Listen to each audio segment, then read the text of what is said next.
கிறிஸ்துவுக்குள் மிகவும் பிரியமானவர்களே, ஆண்டவராகிய இயேசு கிறிஸ்துவின் நாமத்தில் என் அன்பின் வாழ்த்துக்கள். இன்றைக்கு ஆண்டவர் உங்களை பார்த்து சொல்றாங்க. ஏசாயா 41 அதிகாரம் 9வது வசனம். நான் பூமியின் கடையாந்தரங்களிலிருந்து உன்னை எடுத்து அதன் எல்லைகளிலிருந்து அழைத்து வந்து, நீ என் தாசன், நான் உன்னை தெரிந்து கொண்டேன், நான் உன்னை வெறுத்து விடவில்லை என்று சொன்னேன். பிரியமானவர்களே, இந்த உலகத்தில் நீங்க எந்த நிலைமையில் எந்த சூழ்நிலையில் வாழ்ந்து கொண்டிருந்தாலும் கர்த்தர் உங்களை அந்த இடத்திலிருந்து உங்களை அழைத்து கொண்டு வருவார். நாம் கர்த்தருடைய பிள்ளைகள், கர்த்தர் உங்களை தெரிந்து கொண்டிருக்கிறார்.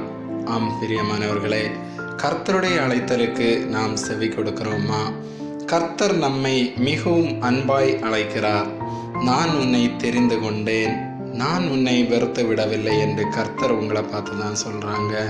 பிரியமானவர்களே, நாம் வாழ்கின்ற இந்த வாழ்க்கையில் நமக்கு பிரச்சனைகள், போராட்டங்கள், துன்பங்கள், கவலைகள் வருவது நிச்சயம். ஆனாலும் இந்த பிரச்சனைகள், போராட்டங்கள், துன்பங்கள், கவலைகள் எல்லாவற்றிலும் இருந்து நான் உன்னை தெரிந்து கொண்டேன், நான் உன்னை வெறுத்து விடவில்லை என்று கர்த்தர் நம்மை தேற்றுகிறார். மனிதர்கள் உங்களை வேண்டாம் என்று தூக்கி எறிந்து விடலாம்.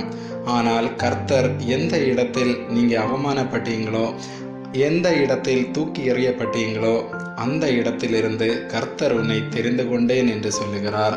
ஜெபிப்போமா? எங்களை மிகவும் அன்பாய் நேசித்து வழி நடத்துகின்ற அன்பின் பரலோக பிதாவே, இன்றைய நாளுக்காக நன்றியப்பா. மனிதர்களை நம்பி ஏமாந்து எங்களுடைய வாழ்க்கையை தொலைத்து விட்டோம்.